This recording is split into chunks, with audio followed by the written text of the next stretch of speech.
ನಾನು ಮತ್ತು ನನ್ನ ಪುಟ್ಟ ಮಗಳು ಒಂದು ವಿಷಯನ ನಿಮ್ಮ ಹತ್ರ ಶೇರ್ ಮಾಡ್ಕೋಬೇಕು. ಏನು ಅಂತ ನಿಮ್ಗೆಲ್ರಿಗೂ ತಿಳಿಸ್ಕೊಡ್ತೀನಿ. 12 ಡೇಸ್ ಬ್ಯಾಕು ನಾವು ನಮ್ಮ ತಂಗಿ ಮನೆಗೆ ಹೋಗಿದ್ವಿ. ತಂಗಿ ಮನೆಯದು ತೀರ್ಥಹಳ್ಳಿ ಹತ್ರ ಮಾಳು ಸ್ಟೇಷನ್ನು. ಒಂದು 8 ದಿನ ಬಂದು ಹೋಗಿ ಅಂತ ತುಂಬ ಹೇಳ್ತಾ ಇದ್ಲು. ಯಾಕೆಂದರೆ ಅಮ್ಮ ಸ್ವಲ್ಪ ಪೇಷಂಟ್ ಆಗಿತ್ತು, ಹಾಗೆ ನನ್ನ ಮಗು ಕೂಡ ಚಿಕ್ಕದು. ಒಂದು 8 ದಿನ ಇದ್ದು ಹೋಗಿ, ನನಗೂ ಸ್ವಲ್ಪ ಬೇಜಾರು ಕಳೆಯುತ್ತೆ ಅಂತ ಹೇಳಿದ್ಲು. ಹಾಗಾಗಿ ನಾವು ಹೊರಟ್ವಿ. ಶಿರ್ಸಿಯಿಂದ ಡೈರೆಕ್ಟ್ ಬಸ್ ಇರಲಿಲ್ಲ, ಹಾಗಾಗಿ ಸಾಗರ ಹೋದ್ವಿ. ಸಾಗರ ಹೋದ್ಮೇಲೆ ನಮ್ಮ ಡೈರೆಕ್ಟಾಗಿ ತೀರ್ಥಹಳ್ಳಿ ಬಸ್ ಸಿಗಲಿಲ್ಲ. ನಾವು ಹೊರಟಿರೋದೇ ಮಧ್ಯಾಹ್ನ ಮೇಲೆ ಆಗಿರೋದ್ರಿಂದ ಮತ್ತೆ ಟೈಮ್ ಆಗಿಬಿಡತ್ತೆ ಅಂತ ಹೇಳಿ ಸಿಕ್ಕಿರೋ ಬಸ್ಸನ್ನೇ ಹತ್ಕೊಂಡ್ವಿ. ಅದು ಅನಂತಪುರ ಹೋಯಿತು. ಅನಂತಪುರಕ್ಕೆ ನಾವು ಟಿಕೆಟ್ ತೆಗ್ಸಿದ್ವಿ. ಅದು ರಶ್ ಆಗಿತ್ತು. ಸಾಗರ ಬಸ್ಸು ಸ್ವಲ್ಪ ರಶ್ ಆಗಿತ್ತು, ತುಂಬ ರಶ್ ಆಗಿರಲಿಲ್ಲ, ಆಲ್ಮೋಸ್ಟ್ ರಶ್ ಆಗಿತ್ತು. ಆ ರಶ್ ಆದಾಗ ಈ ಚಿಕ್ಕ ಪಾಪು 4 ತಿಂಗಳು ಕೂಸಿದ್ದು ಹೇಳ್ಬೇಕಂದ್ರೆ.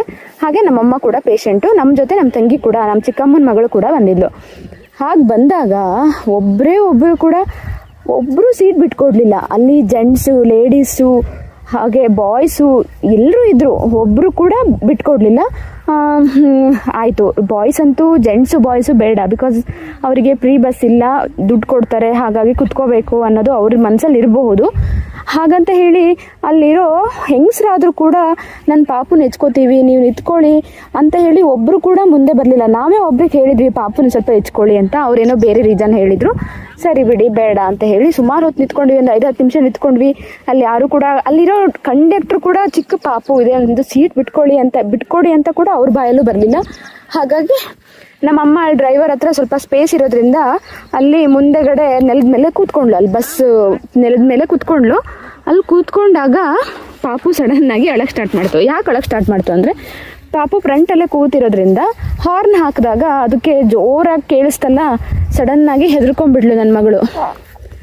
ಸಡನ್ನಾಗಿ ಹೆದರ್ಕೊಂಡು ಅಳಕ್ಕೆ ಸ್ಟಾರ್ಟ್ ಮಾಡಿದ್ಲು. ಅಲ್ಲಿದ್ದರೆಲ್ಲ ಜೆಂಟ್ಸ್ ಏನು ಹೇಳ್ತಿದ್ದಾರೆ ಅಂದರೆ, ನೀವು ಎದ್ದೇಳಿ ಆ ಪಾಪು ತಾಯಿನ ಕೂರಿಸ್ಬಿಟ್ಟು ಸಮಾಧಾನ ಮಾಡಕ್ಕೆ ಹೇಳಿ ಅಂತ.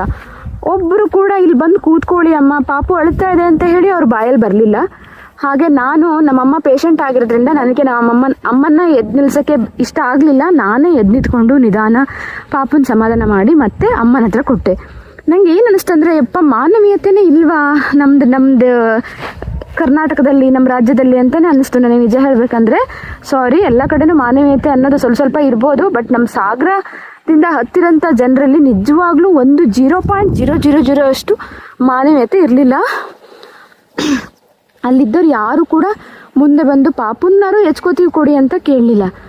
ಅಲ್ಲಿ ನಮ್ಮಮ್ಮನೇ ಕೂಡ ನೆಲದ ಮೇಲೆ ಕೂತ್ಕೊಂಡು ಪಾಪನ್ನ ಸಮಾಧಾನ ಮಾಡ್ತು. ನಾನೇ ನಿಂತ್ಕೊಂಡು ಸಮಾಧಾನ ಮಾಡಿದೆ. ಅಲ್ಲಿ ಜನರಲ್ಲಿಗೆಲ್ಲ ಮೂಳೆಗಳು, ನರಗಳು ಏನೂ ಇರಲೇ ಇಲ್ವಾ ಅಂತ ನನಗೆ ಅನ್ನಿಸ್ತಾ ಇದೆ ನಿಜ ಹೇಳಬೇಕಂದ್ರೆ. ಅಂತೂ ಇಂತೂ ಅನಂತಪುರ ಬಂತು. ಅನಂತಪುರದಿಂದ ನಾವು ಬಸ್ ಇಳ್ಕೊಂಡು ನೆಕ್ಸ್ಟ್ ತೀರ್ಥಹಳ್ಳಿ ಗಾಡಿಗೆ ಹೋಗಬೇಕಿತ್ತು. ತೀರ್ಥಹಳ್ಳಿ ಫುಲ್ ಖಾಲಿ ಗಾಡಿ ಆಗಿತ್ತು, ಸಂಜೆ ಟೈಮ್ ಆಗಿಲ್ವಾ, ಖಾಲಿ ಗಾಡಿ ಆಗಿತ್ತು. ಆರಾಮ್ಸೆ ಹೋದ್ವಿ. ತೀರ್ಥಹಳ್ಳಿಯಿಂದ ನಾವು ಮಾಳು ಸ್ಟೇಷನ್ಗೆ ಹೋಗಬೇಕಿತ್ತು. ತೀರ್ಥಹಳ್ಳಿ ರೀಚ್ ಆಗೋರೊಳಗೆ 7:30, 8 o'clock, 8:30 ಆಗಿಬಿಟ್ಟಿತ್ತು. 8:30 ನಾವು ಬರೋದಕ್ಕೂ ಒಂದು ಬಸ್ ಮಿಸ್ ಆಯಿತು. 9 o'clock ಒಂದು ಬಸ್ ಬಂತು. ಅದು ಫುಲ್ ರಶ್. ಎಷ್ಟು ರಶ್ ಅಂದರೆ ಒಂದು ಇರುವೆ ಕೂಡ ಕಾಲಿಡೋಕ್ಕೆ ಆಗಲ್ಲ, ಅಷ್ಟು ರಶ್ ಆಗಿತ್ತು. ಅದರಲ್ಲಿ ಬೇರೆ ನಮ್ಮ ಪಾಪು ಸಮೇತ ಒಂದು 8 ದಿನ ಹೋಗ್ತಾ ಇದ್ದೀವಿ ಅಂದರೆ ಪಾಪುಗೆ ಬಟ್ಟೆ, ನಮಗೆ ಬಟ್ಟೆ ಎಲ್ಲ ತೊಗೊಂಡು ಹೋಗ್ತಾ ಇದ್ದೀವಿ. ಅಲ್ಲಿ 2 ಲಗೇಜ್ ಇದೆ. ಅವರು ನಮ್ಮನ್ನು ಹತ್ತಿಸ್ಕೊಳ್ಳೋಕೆ ರೆಡಿ ಇಲ್ಲ. ಲಗೇಜ್ ಅಂತೂ ಬೇಡ ಬಿಡು, ಹತ್ತಿಸ್ಕೊಳ್ತಾನೆ ಇಲ್ಲ ನಮ್ಮನ್ನು. ಅಲ್ಲಿ ತೀರ್ಥಹಳ್ಳಿಲಿರೋ ಜೆಂಟ್ಸ್ ಎಲ್ಲ ಪಾಪ ಇಷ್ಟು ರಾತ್ರಿ ಹೊತ್ತಲ್ಲಿ 3 ಜನ ಲೇಡೀಸ್ನ ಬಿಟ್ಟು ಹೋಗಬೇಡಿ, ದಯವಿಟ್ಟು ಡಿಕ್ಕಿಲಿ ಹಾಕ್ಕೊಳ್ಳಿ, ನೀವು ಬ್ಯಾಗ್ಗಳನ್ನೆಲ್ಲ, ಅವ್ರ ಲಗೇಜ್ನೆಲ್ಲ ಡಿಕ್ಕಿಗೆ ಹಾಕಿ ಹೇಗಾದರೂ ಮಾಡಿ ನೀವು ಹತ್ತಿಸ್ಕೊಳ್ಳಿ ಅಂತ ಹೇಳಿ ತೀರ್ಥಹಳ್ಳಿ ಜನ, ಅಲ್ಲಿ ಬಸ್ ಸ್ಟ್ಯಾಂಡಲ್ಲಿ ಇರೋಂಥರು ತುಂಬ ಜನ ಕಂಡಕ್ಟ್ರು ಡ್ರೈವರ್ಗೆ ಹೇಳಿ ಹೇಗೇಗೋ ಮಾಡಿ ನಮ್ಮನ್ನು ಹತ್ತಿಸ್ಕೊಂಡ್ರು. ಅದು ಗಂಡಸ್ರನ್ನೆಲ್ಲ ಹೊರಗಡೆ ನಿಲ್ಲಿಸ್ಬಿಟ್ಟು ನಮ್ಮನ್ನು ಒಳಗಡೆ ತುಂಬಿ ಆಮೇಲೆ ಅಲ್ಲಿರೋ ಬಾಯ್ಸ್ನೆಲ್ಲ ಡೋರ್ ಸೈಡಲ್ಲಿ ನಿಲ್ಲಿಸಿದ್ರು. ಈ ಥರ ಮಾಡಿ ನಮಗೆ ಸೀಟ್ ಬಿಟ್ಕೊಟ್ರು. ಅದು ಒಳಗಡೆ ಅಷ್ಟು ರಶ್ ಆದರೂ ಕೂಡ ಅಲ್ಲಿರೋ ಹೆಂಗಸರಾಗಿರ್ಬೋದು, ಬಾಯ್ಸ್ ಆಗಿರ್ಬೋದು, ಜೆಂಟ್ಸ್ ಆಗಿರ್ಬೋದು, ಎಲ್ಲರೂ ಕೂಡ ಹೇಳ್ತಾಯಿದ್ರು ಅವ್ರಿಗೆ ಯಾರಿಗಾರು ಸೀಟ್ ಬಿಟ್ಕೊಡಿ, ಅವರಿಬ್ಬರಿಗೆ ಯಾರಾದರೂ ಒಬ್ಬರು ಸೀಟ್ ಬಿಟ್ಕೊಡಿ ಅಂತ. ಅಲ್ಲಿ ಪಾಪುನ ಒಬ್ರು ಹೆಚ್ಕೊಂಡ್ರು. ಬೇಡ ಪರವಾಗಿಲ್ಲ ಪಾಪ, ಅಷ್ಟೊಂದು ಜನ ಕೂತಿದ್ದಾರೆ, ನಾವು ಹೋದ ತಕ್ಷಣನೇ ಕೂರೋದು ಬೇಡ ಅಂತೇಳಿ ಪಾಪುನ ನಾನು ಕೊಟ್ಟೆ ಒಬ್ಬರ ಹತ್ರ. ಆ ಪಾಪು ಅಳಕ್ಕೆ ಸ್ಟಾರ್ಟ್ ಮಾಡಿಬಿಡ್ತು, ಜೋರಾಗಿ ಅಳಕ್ಕೆ ಸ್ಟಾರ್ಟ್ ಮಾಡಿಬಿಡ್ತು. ಎಷ್ಟು ಸಮಾಧಾನ ಮಾಡಿದ್ರು ಸಮಾಧಾನವೇ ಆಗ್ತಾಯಿಲ್ಲ. ಅವರು ಪಾಪ ಸೀಟ್ನ ನನಗೆ ಬಿಟ್ಕೊಟ್ರು. ಆಮೇಲೆ ಪಾಪು ಸಮಾಧಾನ ಆಯಿತು. ಅಲ್ಲಿ ನಿಜ ಹೇಳಬೇಕಂದ್ರೆ ತೀರ್ಥಹಳ್ಳಿ ಜನರು ನನಗೆ ತುಂಬ ಇಷ್ಟ ಆದರು. ಒಂದು ಸ್ವಲ್ಪನಾದರೂ ಅವರಲ್ಲಿ ಮಾನವೀಯತೆ ಕಂಡೆ ನಾನು, ನಿಜ ಹೇಳಬೇಕಂದ್ರೆ. ಆದರೆ ನಮ್ಮ ಸಾಗರ ಜನತೆ ನಿಜವಾಗ್ಲೂ ಹೇಳಬೇಕಂದ್ರೆ ಡಿವೋರ್ಸ್ ಅಂತ ನಾನು ಹೇಳೋಕ್ಕೆ ಇಷ್ಟಪಡಲ್ಲ. ತುಂಬ ಜನ ಒಳ್ಳೆಯವರು ಇದ್ದಾರೆ ಅಲ್ಲಿ ಕೂಡ. ಅಲ್ಲಿ ಆವತ್ತು ಆ ಬಸ್ಸಲ್ಲಿ ಹತ್ತಿದವರಿಗೆ ಯಾರಿಗೂ ಮಾನವೀಯತೆ ಎನ್ನುವುದೇ ಇರಲಿಲ್ಲ ಅಂತಲೇ ಹೇಳ್ತೀನಿ. ಬೇರೆ ಜನರಲ್ಲಿ ಇದೆಯೋ ಇಲ್ಲೋ ಗೊತ್ತಿಲ್ಲ ನನಗೆ, ಬಟ್ ಬಸ್ಸಲ್ಲಿ ಹತ್ತಿದವರಿಗೆ ತುಂಬ ಜನರಿಗೆ ಇರಲಿಲ್ಲ. ಬೇರೆ ಯಾರಿಗೂ ನಾನು ಹೇಳ್ತಾ ಇಲ್ಲ. ಅಕಸ್ಮಾತ್ ಈ ವಿಡಿಯೋನ ನೋಡಿಬಿಟ್ಟು ತುಂಬ ಜನ ನಮಗೆಲ್ಲ ಮಾನವೀಯತೆ ಇದೆ ಅಂತ ಹೇಳಿ ಬೈಕೋಬೇಡಿ. ಆ ಬಸ್ಸಲ್ಲಿ ಇದ್ದವರಿಗೆ ಅವತ್ತು ನಾವು ಹತ್ತಿದಾಗ ಅಲ್ಲಿದ್ದ ಜನತೆಗಳಿಗೆ ಮಾನವೀಯತೆ ಅನ್ನೋದು ನಿಜವಾಗ್ಲೂ ಇರಲಿಲ್ಲ. ಸೊ ನಾನು ಯಾಕೆ ಈ ವಿಡಿಯೋ ಮಾಡ್ತಾ ಇದ್ದೀನಿ ಅಂದರೆ, ಯಾರಾದರೂ ಬಸ್ಸಲ್ಲಿ ಹೋಗ್ಬೇಕಾದ್ರೆ ಚಿಕ್ಕ ಮಗು ಇರುತ್ತೆ, ಅದಕ್ಕೆ ಹಸುವಾಗಿರುತ್ತೆ, ಅವರು ಫೀಡ್ ಮಾಡಬೇಕಾಗಿರುತ್ತೆ.